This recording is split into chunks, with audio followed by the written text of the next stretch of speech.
वक्त भी झुक जाता है आस्था के आगे। जय श्री श्याम दोस्तों। एक छोटे से गांव में हरियाणा के कोने में बसे रामपुर में रहता था रामलाल।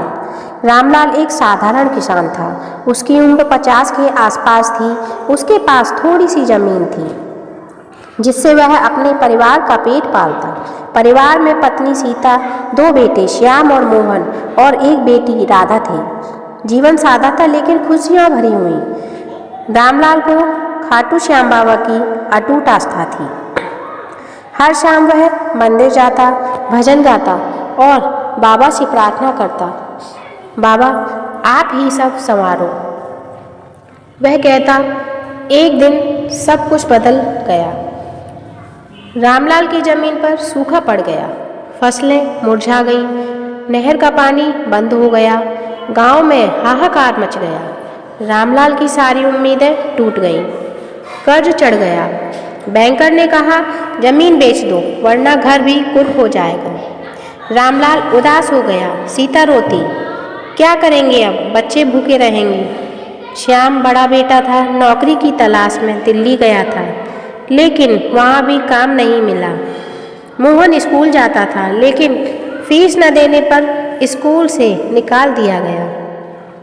राधा घर संभालती। परिवार की हालत खराब हो गई। रामलाल ने सोचा, बाबा के दर पर जाऊंगा, लेकिन गांव के लोग हंसे, पागल हो गए हो, सूखा तो सबके पास है, बाबा क्या कर लेंगे। रामलाल ने कहा, वक्त भी झुक जाता है आस्था के आगे, बाबा सब संभालेंगे। वह पैदल ही खाटू श्याम जी के मंदिर चल पड़ा। रास्ता लंबा था, 200 किलोमीटर। पैरों में छाले पड़ गए लेकिन आस्था ने हिम्मत दी। रास्ते में एक बूढ़ा साधु मिला। साधु ने कहा, बेटा तेरी आस्था सच्ची है, बाबा तेरी पुकार सुनेंगे, लेकिन परीक्षा देनी पड़ेगी। रामलाल ने प्रणाम किया और आगे बढ़ा। खाटू पहुंचकर रामलाल मंदिर में घुसा। भव्य मंदिर था। श्याम बाबा की मूर्ति चमक रही थी। रामलाल घुटनों पर गिर पड़ा। आंसू बहने लगे। बाबा मेरी जान ले लो लेकिन परिवार को भूखा मत होने दो। वह 3 दिन वहीं रहा, न खाया न पिया। तीसरे दिन रात को स्वप्न आया। बाबा ने कहा, रामलाल तेरी आस्था अटल है, घर लौट जा, सब ठीक हो जाएगा। रामलाल की आंखें खुली, हृदय में नई ऊर्जा आई। वह प्रसाद लेकर लौटा। घर आते ही आश्चर्य हुआ। गांव में बादल घिराए थे, बारिश होने लगी, नहर में पानी आ गया। रामलाल की जमीन पर सबसे पहले पानी पहुंचा। किसान हैरान, ये चमत्कार है, सबने कहा। रामलाल ने बताया, बाबा का चमत्कार, कर्ज चुक गया, फसल लहलहा उठी, श्याम को दिल्ली में अच्छी नौकरी मिल गई, मोहन स्कूल वापस गया, राधा की शादी की बात चल पड़ी। गांव वाले रामलाल के पास आने लगे, सब बाबा की भक्ति करने लगे। लेकिन कहानी यहीं खत्म नहीं हुई। कुछ महीनों बाद एक और संकट आया।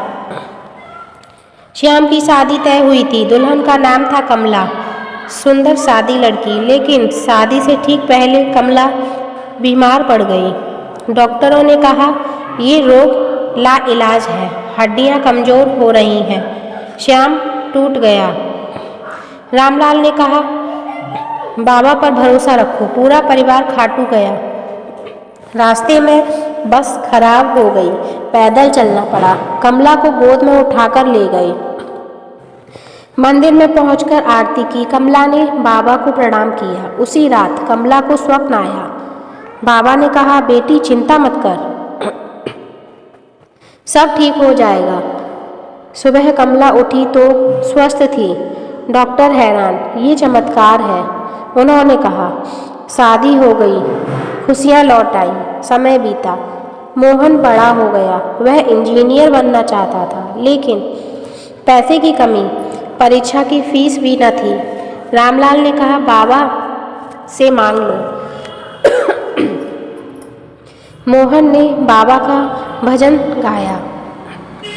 एक रात चमत्कार हुआ। गांव के सरपंच के पास एक चिट्ठी आई। सरपंच ने कहा, मोहन तेरी स्कॉलरशिप लग गई, पढ़ाई का सारा खर्च मैं उठाऊंगा। मोहन हैरान। सरपंच ने बताया, कल रात सपने में श्याम बाबा आए, बोले मोहन को पढ़ाओ। मोहन ने इंजीनियरिंग पूरी की, आज वह बड़ा अफसर है।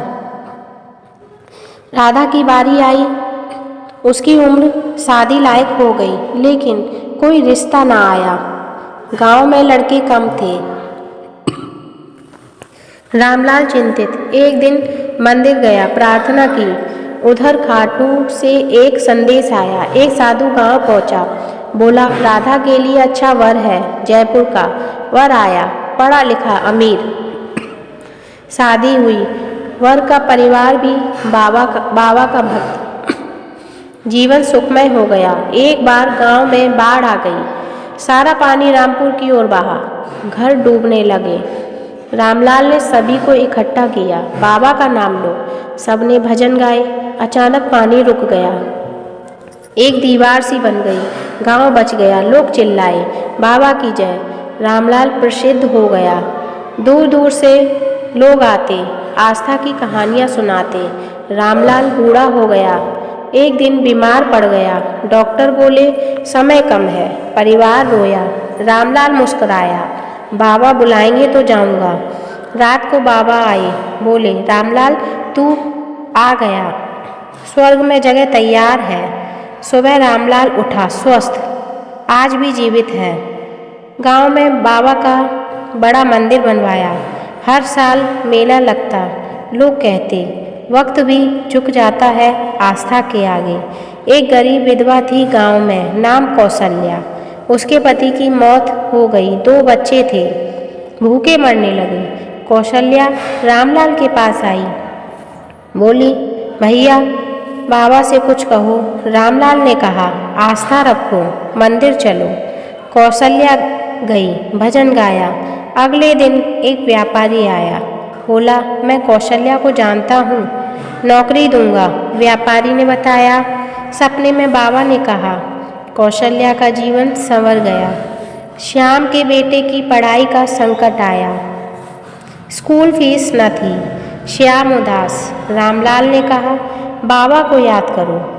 बच्चे ने मंदिर जाकर प्रार्थना की। स्कूल से चिट्ठी आई, फीस माफ, स्पॉन्सर मिल गया। चमत्कार, गांव के बच्चे सब बाबा के भक्त बने। एक बार चोर गांव में आया, सबका माल चुराने लगा। रामलाल जागा, बोला बाबा रक्षा करो। चोरों को श्याम बाबा दिखे, वे भागे। सुबह पकड़े गए, गांव सुरक्षित। राधा के ससुराल में संकट, आग लग गई, सब जलने लगा। राधा ने बाबा को पुकारा, अचानक हवा बदली, आग बुझ गई। ससुराल वाले भी भक्त बने। मोहन की शादी में मेहमान न आए, बारिश हो गई, लेकिन मेहमान पहुँचे, बारिश रुकी, शादी धूमधाम से हुई। रामलाल की पोती बीमार पड़ी, अस्पताल ले गए, डॉक्टर हार मान गए। रामलाल मंदिर ले गया, बच्ची ठीक। चमत्कार, गांव में महामारी फैली, सब डरे। रामलाल ने सामूहिक भजन करवाया, महामारी रुकी। स्वास्थ्य विभाग हैरान, आज रामपुर आस्था का केंद्र है। रामलाल कहता, बाबा की कृपा से सब संभव। वक्त झुक जाता है आस्था के आगे। लोग दूर दूर से आते, चमत्कार की कहानियाँ सुनाते, आस्था की ज्योति जलती रहती। जय श्री श्याम। जय श्री श्याम। दोस्तों, कहानी अच्छी लगी हो तो चैनल को सब्सक्राइब कीजिए और लाइक भी कीजिए। जय श्री श्याम दोस्तों।